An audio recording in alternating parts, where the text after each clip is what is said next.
UP BJP में इस्तीफों का दौर इस वक्त लगातार जारी है और इस बीच खबर आई है कि बीजेपी के एक और विधायक ने इस्तीफे दे दिया है और बिथुना से विधायक विनय शाक्य ने अपने पद से इस्तीफा दे दिया है। आपको बता दें कि लंबे समय से वो बीजेपी में थे और बीजेपी में उनकी सक्रियता रही थी। 5 साल पूरी तरीके से एक विधायक पद पर विनय शाक्य रहे थे, लेकिन अभी अचानक से ये बड़ी अपडेट सामने आई है कि बीजेपी के एक और विधायक ने इस्तीफा दे दिया है। बिथुना से विधायक हैं रिया शाक्य इस वक्त फोन लाइन पे मेरे साथ जुड़ चुकी है। रिया, बहुत स्वागत है आपका। बहुत बहुत धन्यवाद आपका।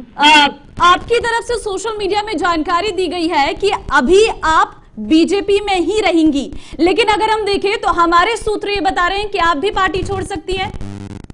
ये कभी नहीं होगा। मैं भारतीय जनता पार्टी की बेटी हूँ।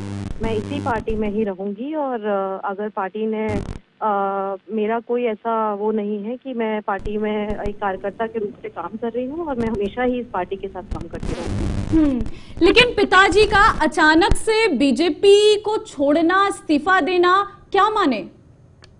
देखिए, मेरे पिताजी को ब्रेन स्ट्रोक हुआ था 1 मई 2018 को। उसके बाद मेरे पिताजी का ऑपरेशन भी हुआ है एक ब्रेन का। उस स्थिति, आज की स्थिति में मेरे पिताजी ठीक से बोल नहीं पाते हैं, वह ठीक से चल नहीं पाते हैं। उनका माइंड भी बहुत ठीक से काम नहीं करता है, उनको कंफ्यूजन रहती है चीज़ों की। मेरे पिताजी चुनाव लड़ने की स्थिति में नहीं है और इस चीज़ का निजी लाभ और निजी फायदा कुछ लोग अपने लिए उठा रहे हैं। तो जी, तो क्या ये स्पष्ट कारण है या फिर वो किसी और पार्टी के साथ जा रहे हैं? क्योंकि हम देख रहे हैं बीते कुछ दिनों में बीजेपी से जो इस्तीफे का देने का सिलसिला शुरू हुआ है विधायकों का, वो अभी भी जारी है। हेलो, हाँ रिया, मेरा सवाल ये है कि क्या ये स्पष्ट है कि जो कारण आप बता रही हैं वही कारण विनय शाक्य का इस्तीफे देने का है या फिर कोई और पार्टी से ऑफर है? नहीं, देखिए, मेरे पिताजी, मैं आपसे फिर कह रही हूँ, मेरे पिताजी मेडिकली अनफिट हैं। वह ठीक से बोल नहीं सकते हैं और उनसे चीजें करवाई जा रही हैं अपने निजी लाभ के लिए।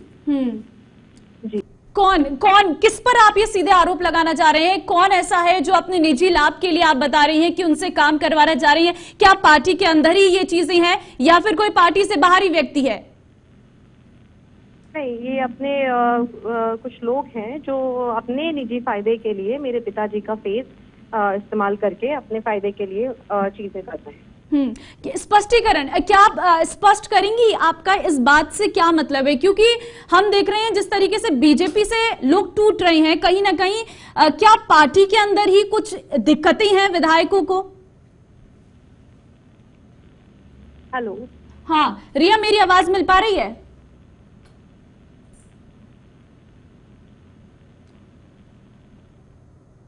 चलिए, रिया इस वक्त मेरे साथ जुड़ी हुई थी। दरअसल विनय शाक्य की बेटी हैं रिया शाक्य और उनकी तरफ से ये बड़ा आरोप लगाया गया है बीजेपी पर कि कुछ लोग उनके पिताजी का निजी फायदा उठा रही हैं और निजी फायदों के चलते उनसे काम करवाए जा रहे हैं। ऐसे में उन्होंने पद से इस्तीफा दिया है और खुद स्वास्थ्य उनका ठीक नहीं है। ये कारण रिया विनय शाक्य की तरफ से दिया गया है। साथ ही एक बड़ा आरोप भी लगाया गया है जिसमें उनकी तरफ से कहा गया है निजी फायदों के लिए पिता से करवाया जा रहा है काम।